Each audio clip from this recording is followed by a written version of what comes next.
अस्सलाम वालेकुम दोस्तों। आज मैं आपको एक ऐसी दवा के बारे में बताने वाला हूँ जिसका बहुत ज़्यादा इस्तेमाल हो रहा है। नाम तो सुना होगा आपने, डेक्सामेथासोन का। जितने भी कॉर्टिकोस्टेरॉइड होते हैं उसका इस्तेमाल बहुत ही ज़्यादा इस्तेमाल हो रहा है और छोटी छोटी चीज़ों के लिए इस्तेमाल करते हैं। हालांकि ये बॉडी के ऊपर कितने एडवर्स इफेक्ट पैदा करता है ये शायद इंसान सोचता ही नहीं है। एड्रिनल ग्लैंड से नॉर्मली ये सिक्रीशंस होते रहते हैं हमारी बॉडी में। जब भी स्ट्रेसफुल कंडीशंस होती है सिक्रीशंस बढ़ जाता है। नॉर्मली जितनी मात्रा में हमारी बॉडी को ज़रूरत है उतनी मात्रा में तो वो सिक्रीट होती रहती है, उससे नुकसान नहीं होता है। लेकिन जब अननेसेसरी ऊपर से लेते रहते हैं डेक्सामेथासोन, प्रेडनिसोलोन, मेथिलप्रेडनिसोलोन, उसका बहुत ही नुकसानदायक हमारे बॉडी पे कैसे इफ़ेक्ट करता है आप आज ये लेक्चर देखने के बाद इस्तेमाल करना बंद कर देंगे। अगर आप देखेंगे तो सबसे पहले आप ये जानना ज़रूरी है कि ये सिक्रीशन कहाँ से होता है। एड्रिनल ग्लैंड, जो कि किडनी के ऊपर एड्रिनल ग्लैंड होती है, वहाँ से ये सिक्रीट होता है। कॉर्टेक्स और मेडुला ये दो पार्ट होते हैं एड्रिनल ग्लैंड के। अगर इसका हिस्टोलॉजी पढ़ेंगे आप तो हिस्टोलॉजी में देखिए कॉर्टेक्स के जो होते हैं वो 3 पार्ट होते हैं, zona glomerulosa and zona fasciculata, zona reticularis. Zona glomerulosa जो होता है वो मिनरलोकॉर्टिकॉइड का सिक्रीशन करता है। जोना फैसिकुलेटा जो होता है वो ग्लूकोकॉर्टिकॉइड का सिक्रीशंस करता है। और जोना रेटिकुलरिस जो होता है वो एंड्रोजन का सिक्रीशंस करता है। इसके अलावा मेडुला से क्या होता है, स्कैटाकोलामाइन का सिक्रीशन होता है। अब ये आप इस ध्यान से देखिए इसको। मेडुला से कैटाकोलामाइन यानी एड्रेनलिन और इपिनेफ्रिन नॉन एड्रेनलिन का सिक्रीशंस होता है। अगर ये हिस्सा ख़राब हो जाए तो नॉन एड्रेनलिन और एड्रेनलिन का सिक्रीशंस नहीं होगा, यानी कि हम इमरजेंसी के वक्त ये इमरजेंसी महसूस नहीं कर पाएंगे जब भी इमरजेंसी होगी। लेकिन अगर कॉर्टेक्स जो होता है वो ग्लूकोकॉर्टिकॉइड या मिनरलोकॉर्टिकॉइड्स का सिक्रीशन करता है, यानी ये जो कैटाबॉलिज्म में बहुत इंपॉर्टेंट रोल अदा करता है। अब अगर कॉर्टेक्स में कोई गड़बड़ी हो जाए, कोई ख़राबी हो जाए तो रोज़मर्रा की ज़िंदगी में बहुत फ़र्क पड़ जाएगा, जिससे इंसान की मौत भी हो सकती है।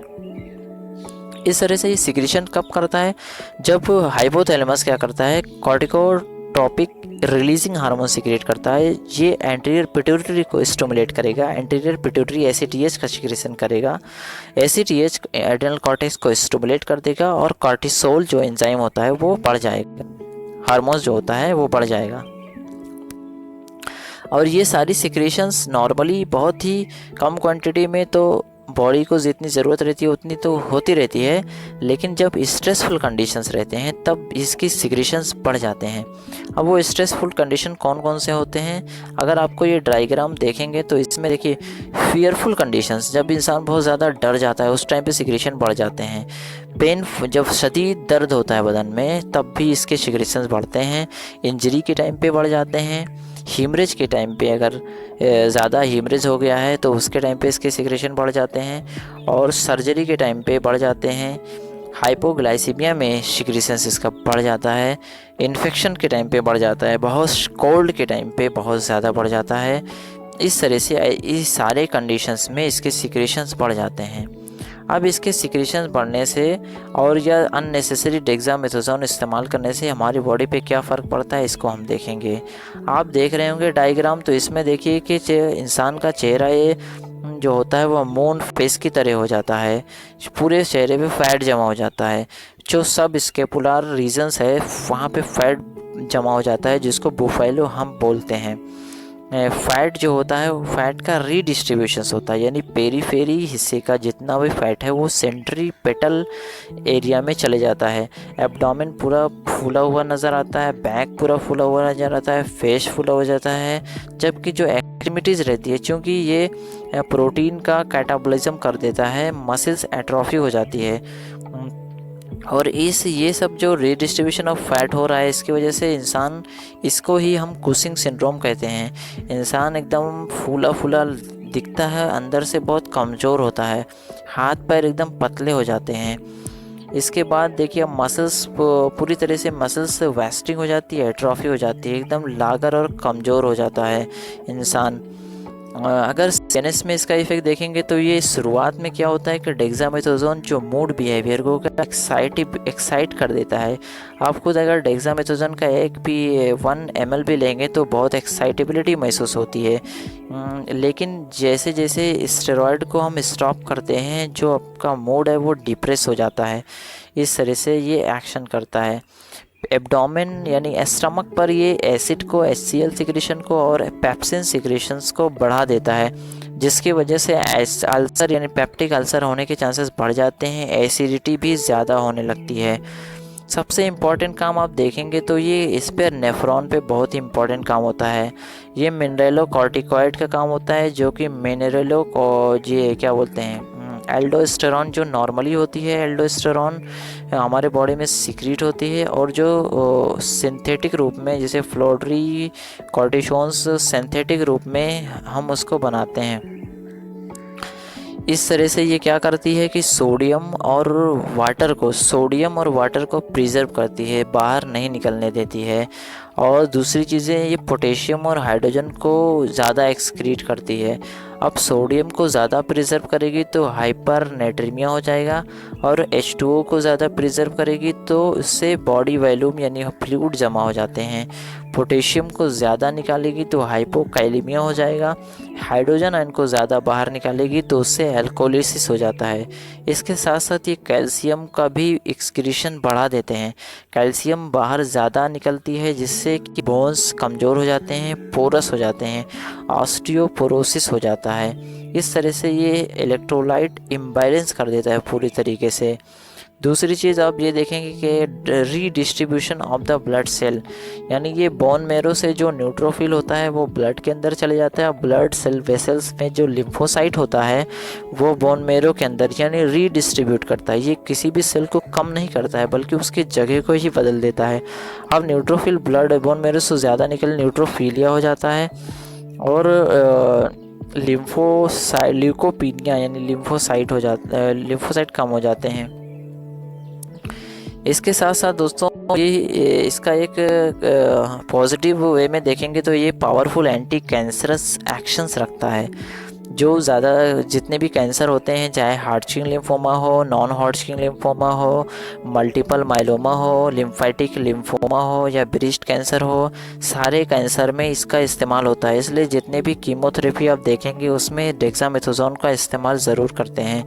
सिर्फ एक्सेप्ट एक जो काइफोसी सार्कोमा होता है जो HIV के अंदर होता है, क्योंकि ये इम्यूनिटी सिस्टम को डिस्ट्रॉय कर देता है, इसलिए काइफोसी सार्कोमा इसका HIV में इसका इस्तेमाल नहीं करते हैं।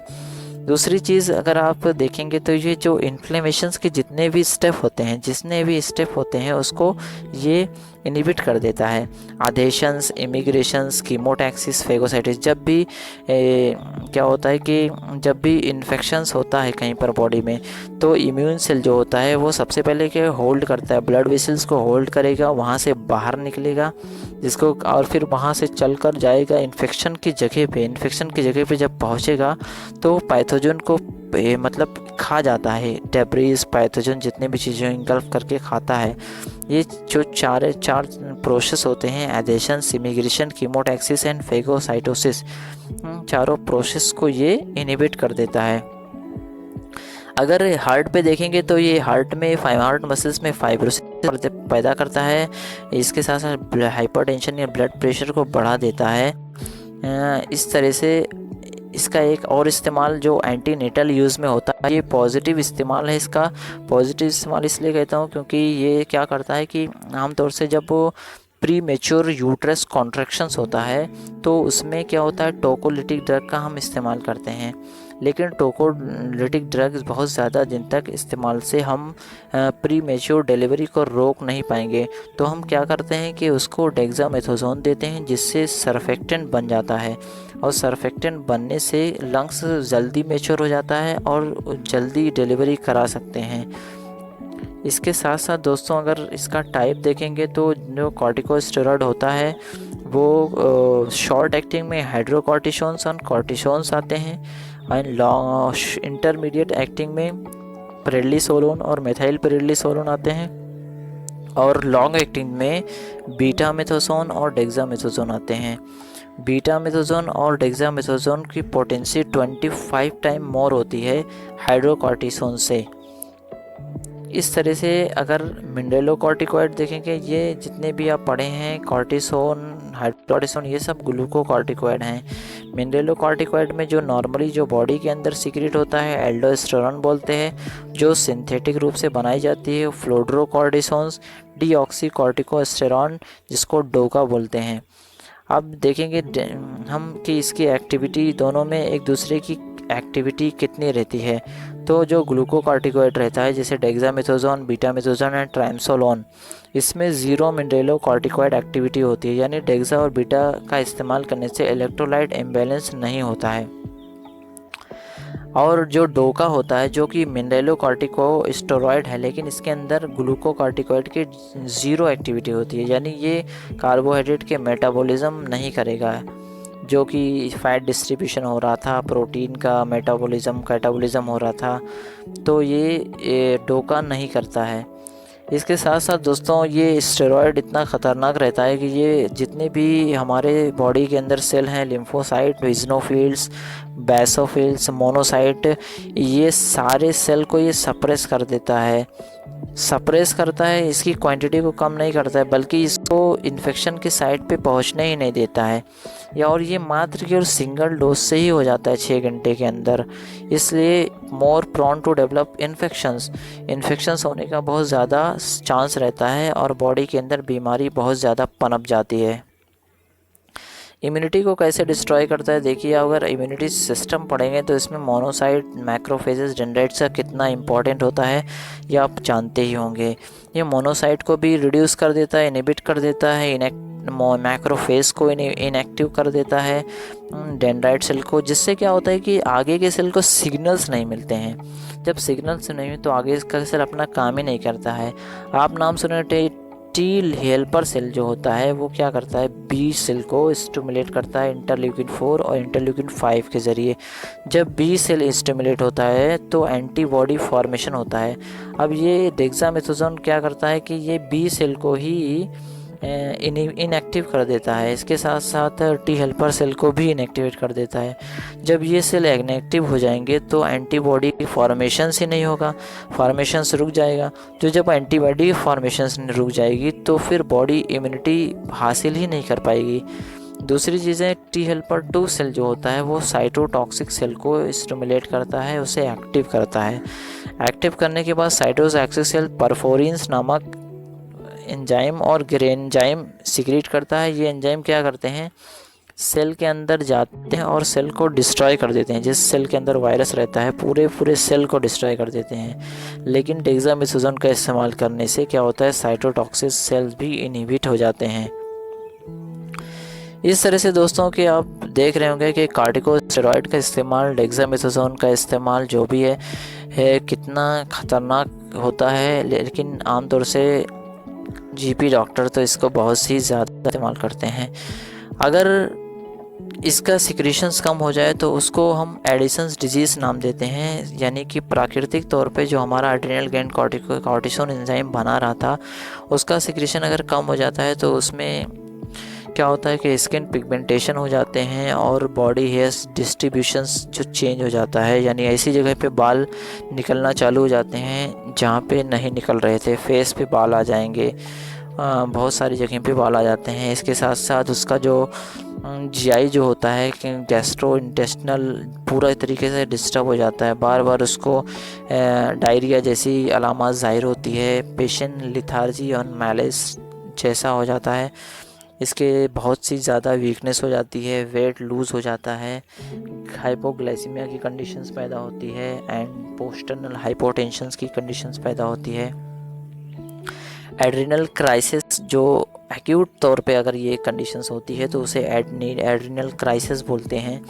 इसमें डायरिया, डिहाइड्रेशंस, रीनल शट डाउन हो जाते हैं। इस तरह से दोस्तों कम सिक्रेशन से भी बीमारी पैदा होती है, ज़्यादा सिक्रेशन से बीमारी पैदा होती है। ज़्यादा सिक्रेशन हुआ तो कुशिंग सिंड्रोम हो जाएगा, कम सिक्रेशन होता है तो एडिसन डिजीज़ होता है। तो हम जो स्टेरॉयड लेते हैं, जो बाहर से हम स्टेरॉयड लेते हैं, तो क्या होता है, ये फीड स्टेरॉयड हमसे बाहर से मिलने लगता है, तो जो हमारा बॉडी बना रहा था स्टेरॉयड वो बनाना बंद कर देता है। लेकिन ये बंद करने के बाद हम वापस जब स्टेरॉयड बंद करते हैं तो चालू हो जाता है। लेकिन कभी कभी क्या होता है दोस्तों कि ज़्यादा दिन तक स्टेरॉयड इस्तेमाल करते हैं तो कॉर्टिसोल जो एड्रिनल ग्लैंड है वो स्टेरॉयड बनाना, अगर 2 हफ्ते से ज़्यादा लगातार स्टेरॉयड का इस्तेमाल करेंगे तो ये भूल जाता है कि हमको स्टेरॉयड भी बनाना है, तो उस टाइम पे प्रॉब्लम ज़्यादा होती है। इसको एड्रिनल इनसफिशिएंसी बोलते हैं, यानी एड्रिनल ग्लैंड कॉर्टिसोल एंजाइम बनाना भूल जाता है। तो जब भी पहली बात कि स्टेरॉयड का इस्तेमाल ही ना करें, और जब भी इस्तेमाल करना ज़रूरी हो तो 2 हफ्ते से कम इस्तेमाल करें, और अगर 2 हफ्ते से ज़्यादा इस्तेमाल करना ज़रूरी है तो टैपर करके इस्तेमाल करें, यानी एक दिन छोड़ के ले। अगर डेली लेना ज़रूरी है तो क्या उसके लिए ये कर सकते हैं कि स्टेरॉयड को टैपर करके, यानी जब भी बंद करना हो तो टैपर करके डोज कम करते हुए बंद करें, इस तरह से। और दूसरी चीज़ ये ऑटो इम्यून में इसका पॉजिटिव इस्तेमाल एक और है, जो कि चूँकि ये इम्यूनिटी को पूरी तरह से सप्रेस कर देता है, इसलिए ऑटो इम्यून डिसऑर्डर में इसका इस्तेमाल कर सकते हैं। इसमें जैसे कि अल्सरेटिव कोलाइटिस है और रूमेटॉइड आर्थराइटिस, यहाँ सब इस्तेमाल करते हैं। इस तरह से दोस्तों स्टेरॉयड का ये लेक्चर समाप्त होता है। अस्सलाम वालेकुम।